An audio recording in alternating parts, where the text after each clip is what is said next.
सखी सावली काव्यांजली। जे काही वाईट अनुभव आले सगळे मनात काढून तुझ्या मनाची पाठी कोरी कर। देवाने आपल्याला खूप छान आयुष्य दिलंय, आनंदाने जगण्याची एक संधी दिली आपल्याला। त्या संधीचं आपण सगळे मिळून सोनं करूया, सगळे मिळून आपण सुखाने राहूया।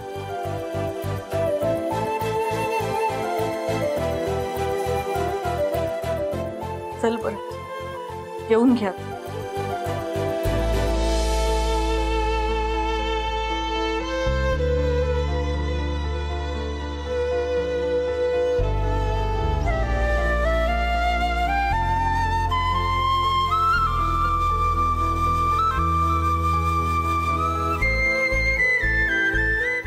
पण दिवसभर जेवला नसाल ना आई?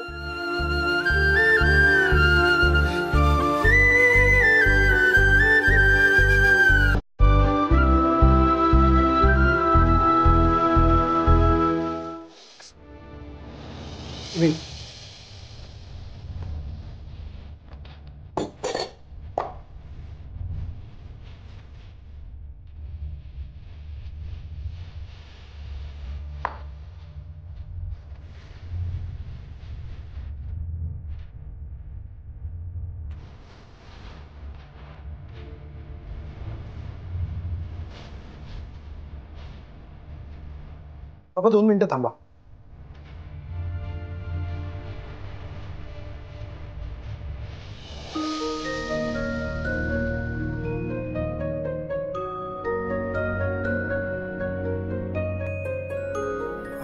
आई बाबा बरं झालं तू पण आलीस। मला तुम्हा दोघांशी महत्त्वाचं बोलायचं आहे। ऍक्च्युली गेले काही दिवस मी जे काही वागलोय ते मला माहिती आहे की मी चांगलं वागलो नाहीये। माझं बोलणं, माझं वागणं हे खूप चुकीचं होतं, माहिती आहे मला। तुम्हा दोघांना आणि काव्याला मी खूप त्रास दिलाय। मी खरंच या सगळ्यासाठी ना मी खरंच तुम्हा दोघांची आणि काव्याची माफी मागतो। मला माहिती आहे तुम्हाला असं वाटत असेल की मी खरं बोलतोय खोटं बोलतोय, नका, म्हणजे तुम्ही ठरवा तुम्हाला काय वाटतं। पण मी खरंच जे बोलतोय ते खूप आत्ता मनापासून बोलतोय। आणि या सगळ्यासाठी तुम्हाला जो काही त्रास झाला या सगळ्यासाठी मी तुमची मनापासून माफी मागतो। I am extremely sorry. पुन्हा चूक करण्याआधीची माफी नाहीये नाही बाबा? काही बोलू नकोस। अरे तुझ्या या असल्या चुकांमुळे आम्हाला झालेला त्रास त्याची भरपाई होणार आहे नाही ना?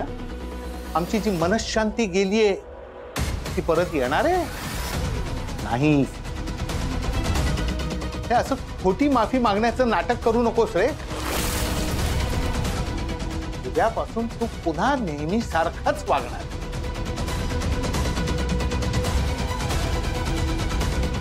Issue,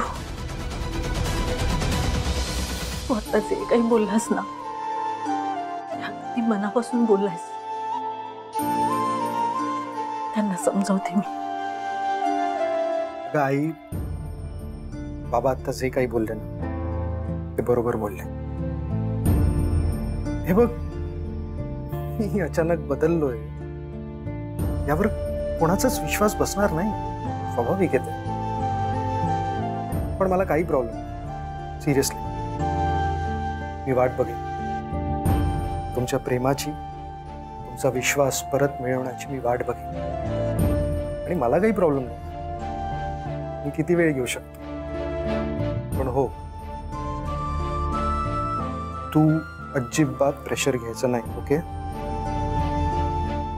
I'll sort it out.